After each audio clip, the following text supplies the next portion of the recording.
Hi friends, రీసెంట్గా తెలంగాణలోని కరీంనగర్ జిల్లాలో గల మంచిర్యాల ప్రాంతంలో ఇద్దరు భార్యాభర్తలు కలిసి చేసినటువంటి హనీ ట్రాప్ సెక్స్ స్కామ్ అనేది ప్రస్తుతం దేశవ్యాప్తంగా సంచలనంగా మారింది.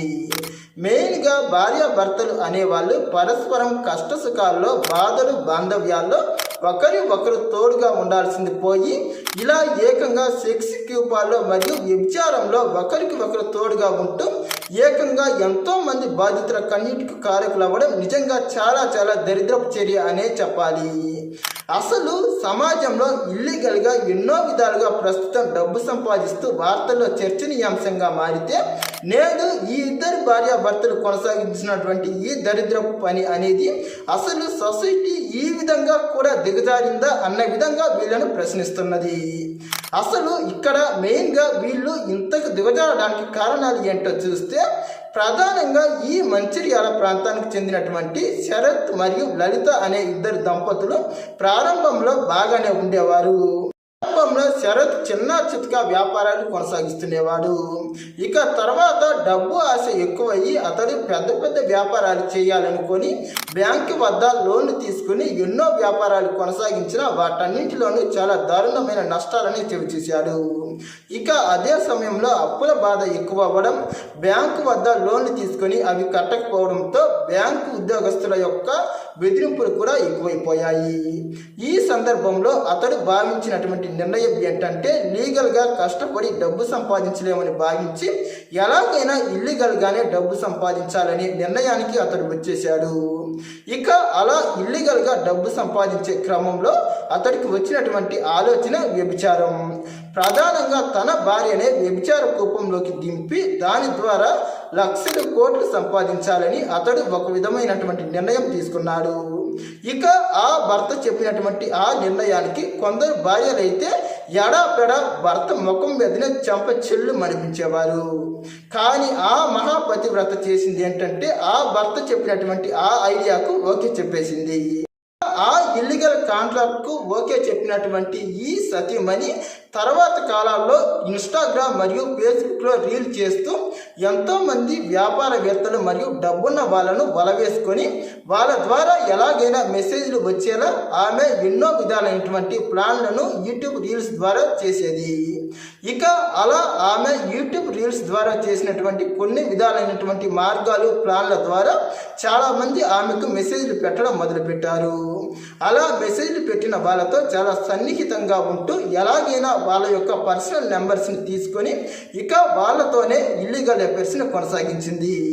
వాళ్ళందరినీ కూడా తన ఇంటికే తీసుకొని వచ్చి వాళ్ళతో ఇల్లీగల్ అఫైర్స్ని కొనసాగిస్తూ అదే క్రమంలో భర్త ద్వారా రహస్యంగా వాళ్ళతో ఇల్లీగల్గా కలిసి ఉన్నటువంటి ప్రైవేట్ వీడియోస్ను ఫోన్లో చిత్రీకరించేలా ప్లాన్లు వేశారు.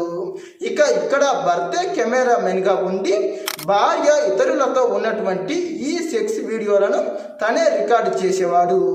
భార్యతో సన్నిహితంగా అతడు తీసినటువంటి వీడియోలను అడ్డుపెట్టుకుని శరత్ చేసినటువంటి దోపిడీ అంతా ఇంత కాదు.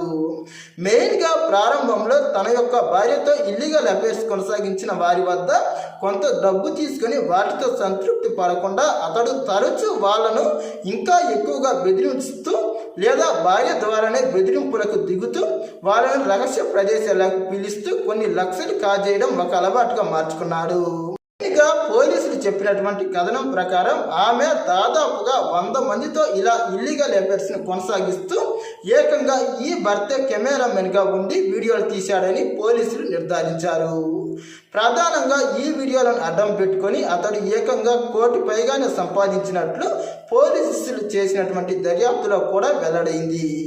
ఇక ఆ తర్వాత ఇతడు ఎన్నో విధాలైనటువంటి ఈ స్కామ్లకు ఈ విధమైనటువంటి ప్రవర్తనకు పాల్పడడం వల్ల రీసెంట్గా ఒక లారీ బిజినెస్ మ్యాన్ అయినటువంటి ఒక వ్యక్తి వద్ద ప్రారంభంలో 11 కోట్లు తీసుకున్నటువంటి అతడు ఇంకా అత్యాశకు పోయి అతడి వద్ద ఇంకా 5 లక్షలు ఇవ్వాలని, లేకపోతే ఈ ప్రైవేట్ వీడియోస్ని వాళ్ళ యొక్క బంధువులకు పంపిస్తానని బెదిరించడం వల్ల ఇక అతడు చేసేది ఏమి లేక ప్రస్తుతం పోలీసులను ఆశ్రయించడంతో ఆ లారీ డ్రైవర్ ఇచ్చినటువంటి ఇన్ఫర్మేషన్ ద్వారా పోలీసులు వాళ్ళ యొక్క ఇంటిని మరియు వాళ్ళ మొబైల్ ఫోన్లను అన్నింటినీ పరిశీలించి దర్యాప్తు చేసి ప్రస్తుతం వాళ్ళ యొక్క బండారాన్ని సోషల్ మీడియా వ్యాప్తంగా సందర్శింపజేశారు. ఇంకా మనం వీళ్ళు చేసినటువంటి ఈ దరిద్ర పని ద్వారా నేర్చుకోవాల్సింది ఏంటంటే, డబ్బు అనేది సమాజం ఆమోదించిన విధంగా లేదా లీగల్ పద్ధతిలోనే డబ్బు సంపాదించాలి. అనవసరంగా ఇల్లీగల్ పద్ధతిలో సమాజం ఆమోదించని విధంగా డబ్బు సంపాదిస్తే మాత్రం అది ఎప్పటికైనా మనకు ప్రమాదాలను లేదా పరువు కోల్పోయేలా చేస్తుందని మనం గ్రహించాలి. దంపతులు చేసినటువంటి ఈ దరిద్ర పని ద్వారా వాళ్ళ యొక్క పిల్లలకు చాలా తీవ్రమైన విమర్శలు కూడా ఎదుర్కొనే అవకాశాలు భవిష్యత్తులో ఉండవచ్చు. మరి వాళ్ళ యొక్క పిల్లలు, బంధువులను వీళ్ళందరినీ దృష్టిలో ఉంచుకొనైనా ఈ భార్యాభర్తలు ఇంతటి దరిద్ర పనికి ఎలా పుసుకొల్పుకున్నారో వాళ్ళే ఆలోచించాలి. ప్రధానంగా నేటి కాలంలో వీళ్ళు డబ్బుకు ఇంతకు దిగజారారా అన్న విధంగా నేడు సోషల్ మీడియా వ్యాప్తంగా వీళ్ళందరినీ ప్రశ్నిస్తున్నారు. ప్రధానంగా ఒళ్ళు అమ్ముకొని వేశ్యా వృత్తిలో ఉన్నటువంటి చాలా మందిని ఈ సమాజం చాలా విధాలుగా చిత్కారిస్తున్నారు. మరి అలాంటి సిచ్యువేషన్లో ఈమె చేసినటువంటి ఈ దరిద్రపు పనిని ఏకంగా వీడియోలు చేస్తూ వాటినే ఒక ఎరగా వేస్తూ బాధితుల నుండి డబ్బు వసూలు చేయడమే అనే ఆలోచనకు వీళ్ళు ఎలా వచ్చారో అన్నదే వాళ్ళకే అర్థం కావాలి. ప్రస్తుతం ఉన్నటువంటి డిజిటల్ యుగంలో కూడా వీళ్ళు ఇంతటి దరిద్ర పనులకు పాల్పడమే ప్రస్తుతం అసలు ప్రశ్న. ఈ కాలంలో మన 2 తెలుగు రాష్ట్రాల్లో ఎన్నో విధాలైనటువంటి హనీ ట్రాప్లు, ఇల్లీగల్ అఫైర్స్లు కొనసాగుతున్నప్పటికీ ప్రస్తుతం ఈ భార్యాభర్తలు కొనసాగించినటువంటి ఈ ఇల్లీగల్ అఫైర్స్ మరియు ఈ హనీ ట్రాప్ అనేది ఎవరు కూడా కొనసాగించలేదనే చెప్పాలి. మన 2 తెలుగు రాష్ట్రాల్లో ఇలా ఇంతమంది బాధితులు బయటపడటం మొదటగా ఇదే. ప్రధానంగా ఈమె ఈ చర్యలన్నింటిలో దాదాపుగా 1400 మంది పురుషులతో ఈమె చాట్ చేసినట్టు కూడా పోలీసులు నిర్ధారించారు. ఇక ఈమె యొక్క బాధితులు దాదాపుగా 100 మందికి పైగానే ఉన్నారు.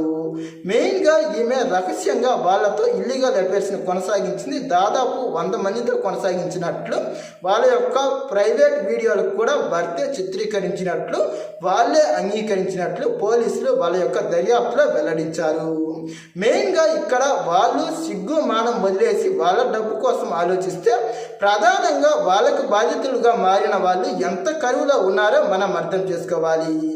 మనం ఎక్కడ ఉన్నాము, ఇలా చేస్తే ఏమైంది అన్న కనీస ఆలోచన చేయకుండా ఇలాంటి వాళ్ళకు లొంగిపోవడం నిజంగా చాలా చాలా దారుణమైన అంశమనే చెప్పాలి. ప్రధానంగా ప్రస్తుతం సోషల్ మీడియాలో కూడా చాలా మంది అమ్మాయిలు బరితెగిస్తున్నారనే చెప్పాలి. ఇలా కరువులో ఉన్నటువంటి చాలా మంది బాధితులు లేదా ఈ కరువు అబ్బాయిలను టార్గెట్ చేస్తూ వాళ్ళు ఏకంగా కొన్ని విధాలైనటువంటి న్యూడ్ వీడియోలనే ఈ సోషల్ మీడియాలో పెడుతూ ఎరవేస్తున్నారు. తర్వాత వాళ్ళ నుండి కొన్ని లక్షలు కూడా కాజేయడం నేడు చాలా సహజంగానే మారిపోయింది. ప్రధానంగా ప్రస్తుతం వీళ్ళు ఇలాంటి దారుణాలకు పాల్పడడానికి మెయిన్ కారణం ఇక్కడ ఈ అబ్బాయిది కూడా చాలా తప్పే ఉంది. అసలు సోషల్ మీడియాలో ఉండేది నిజాలు తెలుసుకోకుండా అది తప్ప ఒప్ప తర్వాత ఎలాంటి పరిణామాలు జరుగుతాయి అన్న కనీస ఆలోచన కూడా చేయకుండా వాళ్ళకు సులభంగానే లొంగిపోవడం అసలు వీళ్ళు ఎలాంటి బలహీనత పరులో అర్థం చేసుకోవాలి. మెయిన్గా మీరు ప్రధానంగా ఆలోచించాల్సింది ఏంటంటే, మీ వద్ద నుండి డబ్బు ఎవరైనా కానీ కోరితే మాత్రం మొదటగా పోలీసులకు కంప్లైంట్ చేయాలి. ఒకవేళ వాళ్ళు మొదట్లోనే మీ యొక్క ప్రైవేట్ వీడియోస్ను పంపిస్తూ మీ వద్ద నుండి డబ్బు ఆశిస్తున్నారంటే, మీరు మొదట్లోనే ఇచ్చారంటేనే మీ యొక్క బలహీనతను వాళ్ళు చాలా ఎక్కువగా ఆ బలహీనతను అడ్డుపెట్టుకొని వాళ్ళు ఇంకా ఎక్కువ డబ్బును వసూలు చేసే అవకాశాలు కూడా ఉన్నాయి. కాబట్టి మొదట్లోనే పోలీసులకు కంప్లైంట్ చేసి వాళ్ళను ఎలాగైనా పోలీసులకు పట్టించాల్సిన బాధ్యత మీ అందరిపైన ఉంది. అంతేకాకుండా ప్రస్తుతం రీల్స్ పిచ్చిలో పడి ఎవరిని పడితే వాళ్ళను నమ్మి పెయిడ్ సబ్స్క్రిప్షన్స్ తీసుకొని అనవసరంగా మీ జీవితాలను నాశనం చేసుకోవద్దు. ప్రధానంగా నేడు సోషల్ మీడియాలో ఉన్నదంతా ఒక ట్రాప్. కేవలం వాళ్ళ యొక్క బిజినెస్ కోసం, డబ్బు కోసం ప్రస్తుతం సోషల్ మీడియాలో అమ్మాయిలు కూడా చాలా దారుణంగా బరితెగించారు. దీన్ని తెలుసుకొనైనా ఇప్పటి నుండైనా ఈ బాధితులు కరువులో ఉన్న బ్యాచ్గా మారతారని ఆశిస్తున్నాను. మరిన్ని ఇంట్రెస్టింగ్ వీడియోస్ కోసం మా ఛానల్ను సబ్స్క్రైబ్ చేయండి. ఈ వీడియో నచ్చితే లైక్, షేర్, కామెంట్.